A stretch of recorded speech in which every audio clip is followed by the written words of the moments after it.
Elangovan Rajasekar sir வணக்கம். வணக்கம். Elangovan Rajasekar sir, இந்த எஸ்ஐஆர் இந்த ஸ்பெஷல் இன்டென்சிவ் ரிவிஷனை நிறுத்த மாட்டாங்க, இது கண்டினியூவாக நடக்கும், சுப்ரீம் கோர்ட்டே கன்ஃபார்ம் பண்ணியிருக்கு, இது ரொம்ப ஈஸியாக பண்ணிடலாம் அப்படின்ட்டு மேடம் சொல்கிறாங்க. நாங்கள் என்ன தெரிஞ்சுக்க விரும்புகிறோன்னா, இந்த ஃபார்மை கொடுத்து பூர்த்தி செய்த விண்ணப்பங்களை வாங்க முடியல அப்படிங்கிறதெல்லாம் தான் பிஎல்ஓஸ் உடைய சார்ஜாக இருக்குது. அதனால தான் அவங்க இன்றைக்கி ஸ்டேட் ஃபுல்லாக இன்றைக்கி ப்ரொட்டஸ்ட் பண்ணியிருக்காங்க.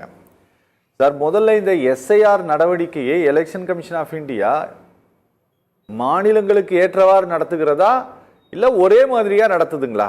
நாடு முழுமைக்கும் ஒரே ஒரு இந்திய தேர்தல் ஆணையம் அப்படின்னா ஒரே மாதிரியான எனுமரேஷன் ஃபார்மில் தான் இவங்க கொடுக்குறாங்களா இல்லை ஒவ்வொரு ஸ்டேட்டுக்கு தகுந்தபடி தான் கொடுக்குறாங்களா சார்? வணக்கம். முதல்ல மேடம் விஜயதாரணி அவங்க ஒரு விஷயத்த சொன்னாங்க. அவங்க ஒரு பெரிய உட்டோப்பியன் கான்செப்ட் மாதிரி அதை பேசுறாங்க. அதாவது ஒரு உலகம், அவங்க ஒரு உலகத்துல வாழ்றாங்க, இது எல்லாமே நல்லா அருமையா நடந்து கொண்டிருக்கிறது, எந்த பிரச்சனையும் இதுல கிடையாது, ரொம்ப ஈஸி, சும்மா ஜஸ்ட் லைக் தட் அப்படின்ற மாதிரி அவங்க ஒரு விஷயத்த சொல்றாங்க. பட் அது ஒரு தப்பு கிடையாது, ஏன்னா அவங்ககிட்ட இருந்து நம்ம அதைத்தான் எதிர்பார்க்க முடியும். இப்ப ஃபார்ம்ல இவங்க ரொம்ப ஈஸியா முதல் பாகத்தை ஃபில்அப் பண்ணிடலாம். இப்ப இருக்கிறவங்க இரண்டாவது பாகத்தை 2002க்கு போய் 2005 போய் ஈஸியா வாங்கிடலாம். அது இல்லைன்னா மூணாவது பாகத்தை ஃபில்அப் பண்ணி கொடுத்துட்டோம்னா நம்ம உடனே வரைவு வாக்காளர் பெட்டியில நம்ம வந்துவோம் அப்படின்னு சொல்றாங்க. இதுல இது பண்ணிடலாம். இப்ப ரெண்டாவது இதுக்கு நீங்க யூ ஆர் பேஸ்ட் ஆன பிஎல்ஓ என்ன பண்றாங்கன்னா, பிஎல்ஓ வராங்க, அவங்களுக்கு ஒரு போன் இருக்கு. அந்த போன்ல நம்ம ஏதாவது நம்ம கேட்கிறோம், 2002 டீடைல்ஸ் என்கிட்ட இல்ல, உண்மையிலே என்கிட்ட இல்ல. அப்ப நாம போய் கேட்டா அவங்களால அதை ஆக்சஸ் பண்ண முடியல. ஓகே, என்கிட்ட ஒரு பிஎல்ஓ சொன்னது என்னன்னா, சார் எந்த விதமான சரியான ஒரு ட்ரைனிங்கும் கிடையாது, ஒரு நாள் ட்ரைனிங் தான் நடந்துச்சு எங்களுக்கு. அவங்க வச்சிருக்கிற போன் நம்மளுடைய ஹைஃபை போன்லாம் ரொம்ப ஒன்றும் பெருசா கிடையாது, அவங்க ஒரு அளவுக்கு வச்சிருக்காங்க நெட் ஆக்சஸ் பண்ற மாதிரி. இப்பதான் இந்த வாரத்துல இருந்து தான் BLA 2 அதே என்ற ஒரு கான்செப்ட் இறங்குது. BLA 2ன்ற ஒரு அவேர்னஸ் வருது. எலெக்ஷன் கமிஷனு ஃபார்ம் கொடுக்கிற ப்ராசஸ ஆரம்பிச்சு 15 நாள் கழிச்சு நேத்து தான் ஒரு BLA 2 போலாம், 50 ஃபார்ம் கொடுக்கலாம் அப்படின்றத அபிஷியலா சொல்றாங்க. ஏன்னா CO Tamil Nadu CO of election commission of இந்தியாவை நம்மளால ஆக்சஸ் பண்ண முடியல. அவங்க எந்த விதமான மேடம் அர்ச்சனா பதக்னு IAS ஆபீசர் இருக்காங்க, அவங்கள எந்த விதத்திலையும் நம்மளால அக்சஸ் பண்ண முடியல. அவங்க எந்த விதத்திலையும் கிளாரிஃபை பண்ண மாட்டேங்கிறாங்க. she refused to meet the press. இது நாள் வரைக்கும் இவ்வளவு பிரச்சனைகள் ஓடிட்டு இருக்கு, அவங்க வெளியவே வரல. இவ்வளவு பிரச்சனைகள் இருக்கும் போது பிஎல்ஓ சொல்றாங்க எங்கனால செகண்ட் பார்ட் நீங்க போய் பிஎல்ஓ கான்டாக்ட் பண்ணுங்க உங்களுக்கு கிடைக்கும் அப்படின்னும் போது கிடைக்க மாட்டேங்குது. அவங்களால முடியல, அந்த நெட் ஆக்சஸ் கிடைக்க மாட்டேங்குது, அவங்களுடைய போன் அதுக்கு கம்பேட்டபிலிட்டி இருக்க மாட்டேங்குது. அவங்க ஒரு இப்ப நீங்க சொல்றீங்க 300 வீடு 300 ஃபேமிலி தான்றீங்க, 300 ஃபேமிலி அடுக்குமாடி குடியிருப்பு இருந்துச்சுன்னா ஒரு பிஎல்ஓ எப்படி ஏறி இறங்குவாங்க? நல்லா யோசிச்சு பாருங்க, சென்னை மாதிரி ஒரு ஊர்ல. ஸோ அவங்க ரொம்ப கஷ்டப்படுறோம். இப்போ 2002 எனக்கு அதை நம்ம போய் நெட்ல போய் ஆக்சஸ் பண்றோம், நம்ம கிட்ட பல ஃபெசிலிட்டிஸ் இருக்கு, லேப்டாப் இருக்கு, வைஃபை இருக்கு, எல்லாம் வச்சு பாக்குறோம். 2002 இல்ல. சரி, அப்ப என்ன பண்றோம்? நம்மளே யோசிச்சு சோசியல் மீடியால பல விதமா. சேலம் தானே சார்? இல்ல அதுக்கு முன்னாடி மதுரையில இருந்தேன்ல. 2005 எங்க சார் இருந்தீங்க? 2005 சேலம் வந்திருக்கேன். 2005 தான் சார் சேலம் பண்ணாங்க, மதுரையும் 2005 தான் சார். ஆமா, மதுரை 2 கட்டமா பண்ணிருக்காங்க சார். 2002லயும் பண்ணாங்க, 2005லயும் பண்ணாங்க. அதத்தான் சொல்ல வரேன். 2002ல எனக்கு அந்த ஞாபகமோ இல்லவோ, என்னுடைய வயசு இப்ப அதிகமாயிடுச்சு, இல்ல 30 வருஷம் ஆயிடுச்சு, அதனால இல்லையாம இருக்கலாம். 2002ல இல்ல. அப்ப அந்த பிஎல்ஓ பாவம் அரை மணி நேரமா அந்த நெட்டு கிடைச்சி நாங்க உள்ள போய் அதை பிரேஸ் பண்ணும் போது, சமயநல்லூர் கான்ஸ்டிடுவன்சி, அந்த சமயநல்லூர் கான்ஸ்டிடுவன்சி இப்ப கிடையாது. தேடி தேடி பார்த்துட்டு அவங்களுக்கு ரொம்ப ஃப்ரஸ்ட்ரேட் ஆயிட்டாங்க. நானும் ஃப்ரஸ்ட்ரேட் ஆயிட்டேன், விட்டுருங்கன்னு. சரி, அப்புறம் வீட்டுக்கு நாம சோசியல் மீடியால போஸ்ட் பண்ணி அவங்க எல்லாம் பல பேர் ஹெல்ப் பண்ணி அதை நம்ம பார்த்தோம்னா 2005 சேலத்துல இருக்கு. நல்லா கவனிங்க, ரெண்டு விஷயம். அப்ப 2002-5 சேலத்துக்கிறத நம்ம எடுத்துக்கிறோம். இப்ப இனிமே இப்ப நான் ஒண்ணு சொல்றேன். இப்ப BLO என்ன சொல்றாங்க, நாங்க தான் அப்லோட் பண்ணணும், இது திஸ் இஸ் அவர் ரெஸ்பான்சிபிலிட்டின்றாங்க சார். அவங்க தான் ஸ்கேன் பண்ணி அப்லோட் பண்ணணும். ஏங்க நான் கேக்குறேன், நீங்க அங்கன்வாடி ஒர்க்கரை கொண்டு வந்து ஸ்கேன் பண்ண சொல்லி அப்லோட் பண்ண சொல்லி இதெல்லாம் பண்ணீங்கன்னா, நீங்க எலெக்ஷன் கமிஷன் ஆஃப் இந்தியா இவ்வளவு பெரிய வேலையை வந்து கொண்டு கொடுக்கும் போது அவங்க என்னங்க பண்ணுவாங்க? இப்ப எல்லாத்துக்கும் எல்லாம் தெரியும், டெக்னாலஜிலி நாங்க வந்து டாப் மோஸ்ட் பீப்புள் அப்படின்னு சொல்ற அளவுக்கு அங்கன்வாடி ஒர்க்கர்ஸும் கீழே இருக்கிற ரெவென்யூ ஸ்டாஃபும் பாவம் இருக்கிறாங்க. நம்மளுக்கே முடியல, கிடைக்க மாட்டேங்குது, நம்மளாலேயே ட்ரேஸ் பண்ண முடியல என்னுடையதை. இவ்வளவு பிரச்சனைகள் இருக்கும்போது அதை நீங்க ஒரு மாசத்துக்குள்ள நீங்க வரைவு வாக்காளர் பட்டியல டிசம்பர் 7 எப்படிங்க அப்லோட் பண்ணுவீங்க? ஓகே, சான்ஸே கிடையாது. நீங்க என்ன பண்ணுவீங்க? அப்ப நான் சொல்றேன், இப்ப நான் அக்யூஸ் பண்றேன், உங்களால முடியலன்னா தூக்கி குப்பையில போட்டுருவீங்க ஃபார்மை. ஓகே, என்ன பண்ண முடியும் இவ்வளவு பேருக்கு? தயவு செய்து 6 கோடி பேர் கணக்கு வச்சுக்கோங்க. இதெல்லாம் இது வந்து இது ஒரு ஹேஸ்ட், ஏதோ ஒரு காரணத்துக்காக, ஒரு அல்டியர் மோட்டிவ்காக தமிழ்நாடோட SIR வந்து ஒரு ஹேஸ்டி, அதாவது எந்த விதமான வரைமுறையும் இல்லாம, எந்த விதமான ஒரு சமூக பார்ட்டிசிபேஷன், ஒரு சமூகத்தோட பார்ட்டிசிபேஷன் இல்லாம ஏதோ ஒரு மோட்டிவோட தான் இந்த SIR நடக்குது. ஏன் இவ்வளவு அவசரப்படுறீங்க நீங்க? சரி, நீங்க கேக்குறீங்க, ஒரு கட்சி, ஒரு எதிர்கட்சி அதிமுக சொல்றாங்க, என்ன சொல்றாங்க, கள்ள ஓட்டு இருக்கிறதெல்லாம் நாங்க எடுக்க போறோம். கள்ள ஓட்டுனா இது ஒரு பார்ட்டிக்கு மட்டும் தான் போகுதுன்னு இவங்களா நினைச்சுக்கிறாங்களா? ஓகே, இவங்க ஜெயிச்சப்பெல்லாம் கள்ள ஓட்டு இல்லையா? கேக்குறேன் நான் கேள்வி, ஒரு சின்ன கேள்வி கேக்குறேன். SIR இருந்தா செத்து போனவங்க எல்லாம் ரிமூவ் பண்ணிடலாம், அட்ரஸ் மாறி போனவங்க எல்லாம் ரிமூவ் பண்ணிடலாம், எல்லாம் நல்லா சந்தோஷமா இருக்கு. பார்க்கவே ஒரு மாய உலகத்துல நம்ம வாழ்ற மாதிரி இருக்கு சார். என்னன்னா இளங்கோவன் சார், இந்த இது வந்து ஸ்பெஷல் இன்டென்சிவ் ரிவிஷன் சொல்லக்கூடிய இந்த பணிகள், நீங்க வாக்காளர்கள் உயிரோடு இருக்கிறார்களா அப்படிங்கிற கணக்கீடு தான் இது அப்படின்னு முதல்ல நம்பலாமா சார்? இது இல்ல, அதான் சொல்றேன். ஆரம்பத்துல இருந்து இந்த SIRக்கு வந்து பின்னாடி ஒரு அல்டீரியர் மோட்டிவ் இருக்குன்னு நான் அக்யூஸ் பண்றேன். ஏதோ something is seriously wrong here. Okay, ஏன் அப்படி செய்யறீங்க? இறந்தவர்களை ரிமூவ் பண்ணணும், டபுள் என்ட்ரியை ரிமூவ் பண்ணணும்னா வீட்டுக்கு வந்து நீங்க இருக்கீங்களா, உங்களுடைய லேட்டஸ்ட் போட்டோவை கொடுங்க, முடிஞ்சிருமா முடியாதா? முடியும். அப்புறம் ஏன் 2005 கேக்குறீங்க? ஓகே, எனக்கு புரியல. 18 வயசுல வாக்காளர் இல்ல, ஆதார் கார்டை முதல்ல நீங்க எடுக்க மாட்டேன்னீங்க. சுப்ரீம் கோர்ட்டோட இன்டர்வென்ஷன்ல தான் இப்ப ஆதார் கார்டு வருது. ஆமா. இப்ப இன்னொன்னு கேளுங்க, இந்த ஃபார்ம்ல கடைசியில அவங்க மேடம் விஜயதாரணி எனக்கு பதில் சொல்லுங்க. 1/7/2025 தகுதி ஏற்படுத்தும் நாளாக கொண்ட பீகாரின் சிறப்பு தீவிர திருத்தத்தின் வாக்காளர் பட்டியலின் பிரதி நமக்கு எதுக்கு? நான் உங்களை கேள்வி கேட்கிறேன். பீகார்ல அங்க இருக்கிற இந்த விஷயம் இங்க வருது. அதையும் ஹிந்தியில போட்டுருக்காங்க. இல்ல, எனக்கு கொடுத்த ஃபார்ம் தமிழ்ல இருக்கு. இல்ல சார், நீங்க அந்த SIR பட்டியல் பாத்தீங்கன்னா ஹிந்தில இருக்குது. ஓகே ஓகே, இது வந்து எதுக்கு வருது? நான் என்ன கேக்குறேன்னா, இப்ப நான் ஒரு கேள்வி கேக்குறேன். அத வந்து மேற்கோளா எடுத்துருக்காங்க இதுல. ஆமா, அது ஜட்ஜ்மென்ட் மேற்கோளா எடுத்துக்கறாங்க. அந்த பட்டியலையே இருங்க, தயவு செய்து சொல்லுங்க. இருங்க, தயவு செய்து அது தவறு. ஜட்ஜ்மெண்ட் மேற்கோள்லாம் கிடையாது. ஏன்னா அது வந்து ஒரு ஸ்டேட்ல நடக்கிறது வந்து நம்ம எடுத்துக்க முடியாது. தயவு செய்து நான் சொல்றதை கேளுங்க. இன்னொன்னு ஏன் சொல்றேன்னா, இன்னைக்கு வந்து பீகார்ல இருக்கிற எவ்வளவோ மைக்ரேஷன்ஸ் இருக்கு. இன்னைக்கு ஹிந்துல ஒரு அருமையான ஒரு ஆர்டிகல் வந்திருக்கு. MG தேவசகாயம் அருமையான ஆர்டிகல் எழுதியிருக்கிறார், the need for a social audit for SIR 20 அப்படின்னு. அதுல அவரு ரொம்ப பெர்டினன்ட் கொஸ்டின் எழுப்புறாரு. ரெப்ரசன்டேஷன் ஆஃப் பீப்புள்ஸ் ஆக்ட் 1920 படி யார் வந்து உள்ள தமிழ்நாட்டுல வந்து ஆர்டினரி சிட்டிசனா இருக்கலாம். நீங்க வந்து 1 மாசத்துல 2 மாசத்துல நீங்க வந்து ஓட்டு போடலாம். இப்ப அவருக்கு நம்ம கேள்வி என்னன்னா, நவம்பர்ல பீகார்ல எலெக்ஷன் நடக்குது, அங்க கார்டு வச்சிருக்கான், அவன் மைக்ரேஷன் ஆகி வேலை செய்ய இங்க வராங்க. நல்லா கவனிங்க, நமக்கு ஏப்ரல் மாசம் எலெக்ஷன்னா இவங்க ஓட்டு போடலாம். எப்படி நீங்க அதை நிறுத்துவீங்க?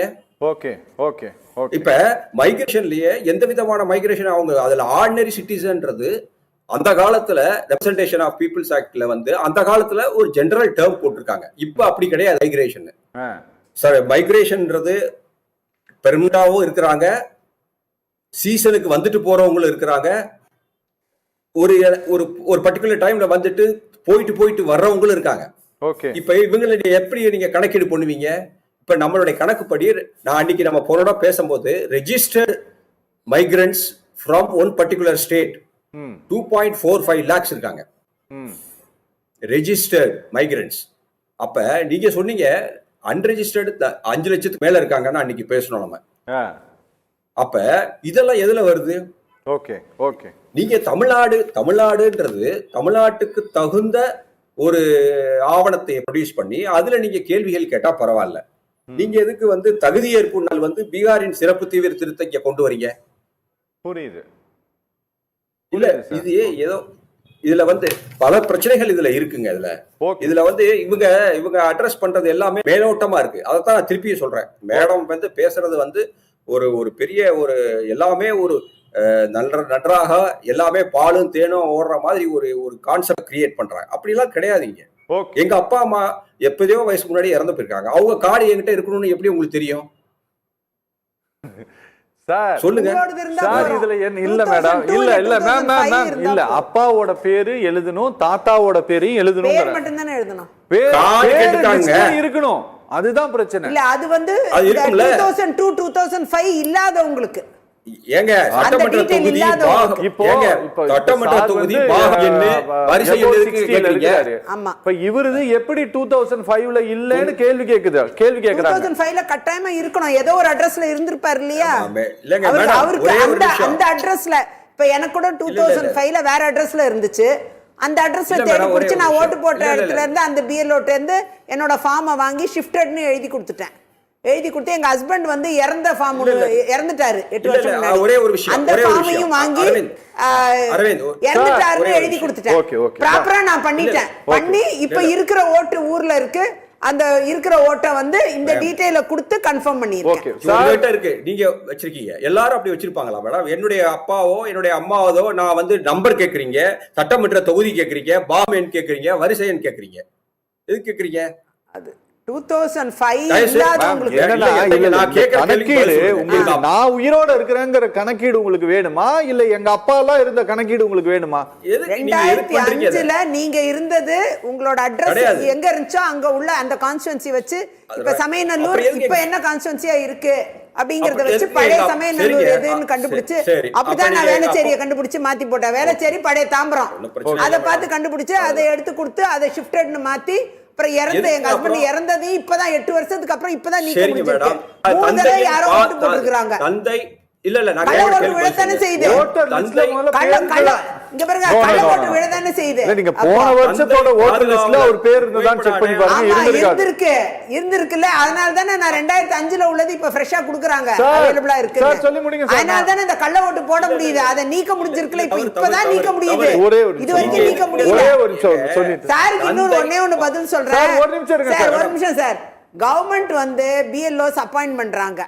அதுல வந்து இவங்களுக்கு அந்த ஐடி பார்க்க முடியல, ஐடி சம்பந்தமா தெரியல, பயிற்சி ஒரு நாள் தான் கொடுத்தாங்க. அப்ப தமிழ்நாடு கவர்மெண்ட் என்ன செஞ்சிருக்கணும்? தன்னோட பிஎல்ஓஸ் எல்லாம் ஐடி ட்ரெயின்டு பர்சனல்ஸ் ஒரு டிஸ்ட்ரிக்ட்ல இருக்கிறவங்கள கலெக்ட் பண்ணி அவங்கள வந்து வருவாய்த்துறையில இருக்கிற ஐடி பீப்புள வந்து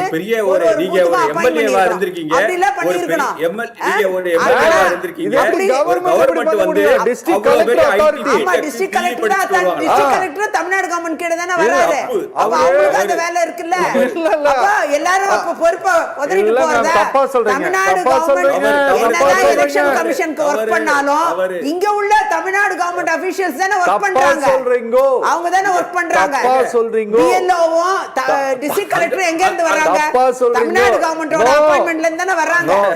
இந்த மெஷினரி தமிழ்நாடு கவர்மெண்டோட மெஷினரியை தான பயன்படுத்துறாங்க. எலெக்ஷன் கமிஷன் பயன்படுத்துறாங்க. அப்படி இருக்கும்போது அவங்க பிஎல்ஓஸ் கொடுக்கும்போது ஐடி நாலேஜோட கொடுத்துக்கணும்.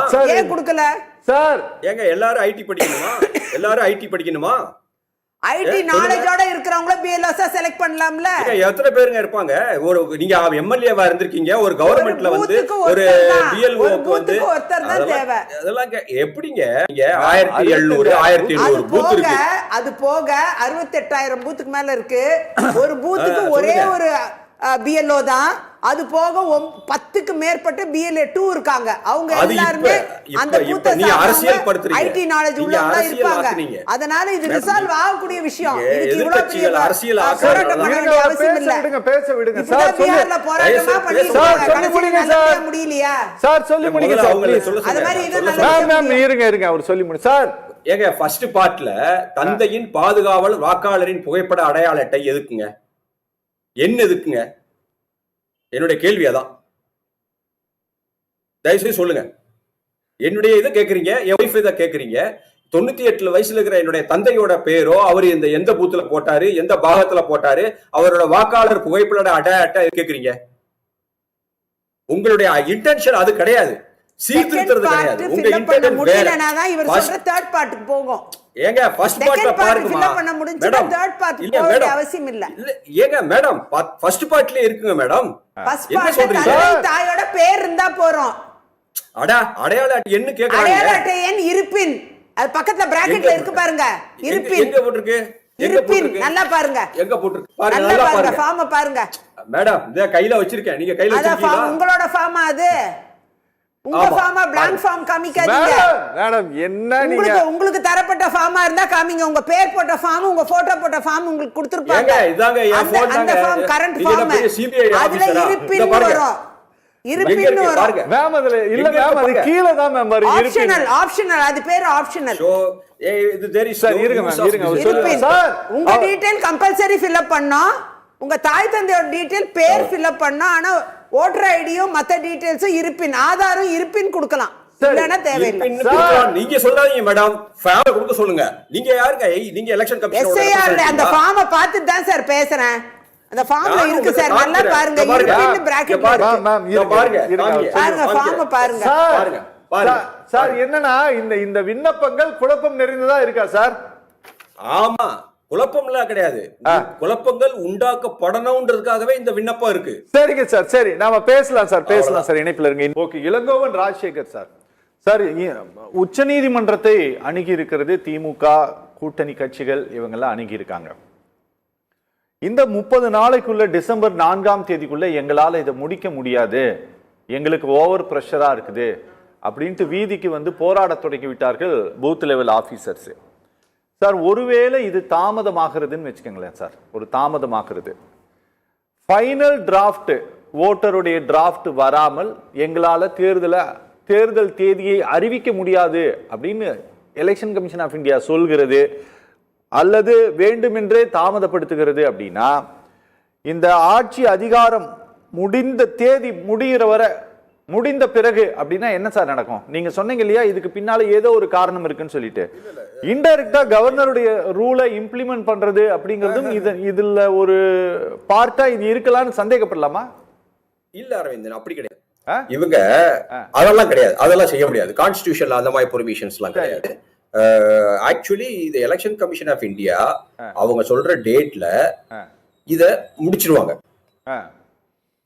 எலெக்ஷன்ஸ் கட்டாயம் அந்த டேட்ல அவங்க அனௌன்ஸ் பண்ணிடுவாங்க. ஏன்னா அதை நம்ம இது பண்ண முடியாது. டெமோக்ரஸி, எலக்டோரல் டெமோக்ரஸில நம்ம அதை பண்ண முடியாது. நம்ம கான்ஸ்டிடியூஷன்ல அதுக்கு இடம் கிடையாது. அதனால இது ஒரு ஹாட்ச் பாட்ச் எக்ஸசைஸ். சரி, அதாவது இத வந்து ஒரு ரொம்ப ஷார்டஸ்ட் பீரியட்ல டிசம்பர்ல ஒரே நாடு ஒரே தேர்தலுக்கு ஏதாவது ஒண்ணு கொண்டு வந்தாங்கன்னா என்ன பண்ணுவீங்க? இப்ப பண்ண முடியாது, அதுக்கப்புறம் பண்ணுவாங்க. இப்ப அப்படி பாத்தீங்கன்னா அஸ்ஸாம்ல எஸ்ஐஆர் நடக்க போகுது. ஆனா அங்க இந்த மாதிரி ஃபார்ம் எல்லாம் கிடையாது. அங்க என்ஆர்சி இம்ப்ளிமெண்ட் பண்ணிட்டாங்க சார். என்ஆர்சி இம்ப்ளிமெண்ட் பண்றது என்ஆர்சி சுப்ரீம் கோர்ட்ல பெண்டிங்ல இருக்கு. ஆனா பெண்டிங் வந்து ஏன்னா சுப்ரீம் கோர்ட்ல வந்து அஸ்ஸாம் கவர்மெண்ட் போயிருக்கு. அங்க கிட்டத்தட்ட 5 லட்சமோ 6 லட்சம் பேரோ ஓட்டர்ஸ் என்ஆர்சில இருந்து ரிமூவ் பண்ணிட்டாங்க. சரி, என்ஆர்சிக்கு. அப்படி இருக்கும்போது அங்க எஸ்ஐஆர் வந்து அவங்க வந்து எல்லா இந்தியாவுக்கு எல்லாம் ஒரு இதா இருந்தாலும் அஸ்ஸாமுக்கு கிடையாது. ஆனா எஸ்ஐஆர் நடத்துவோன்றாரு.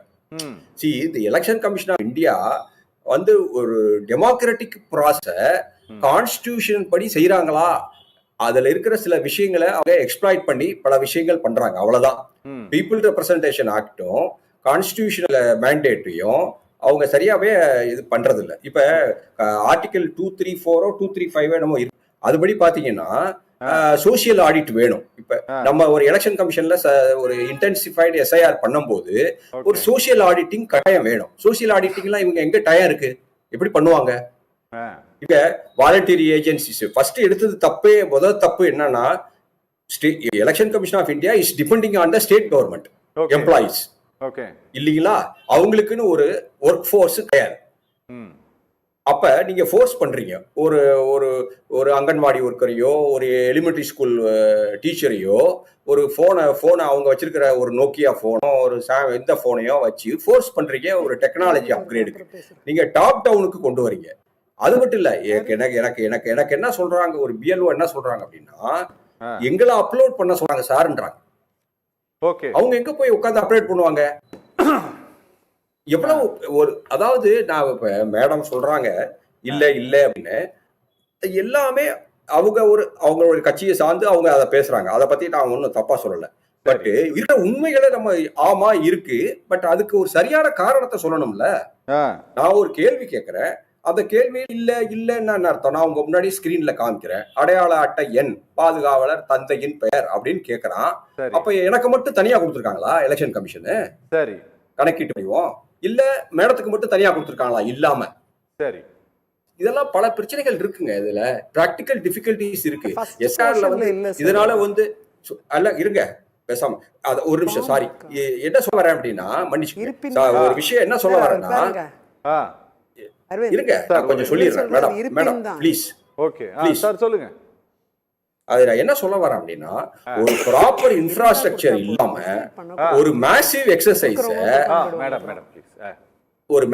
எக்ஸசைஸ ரிக் பண்றாங்க.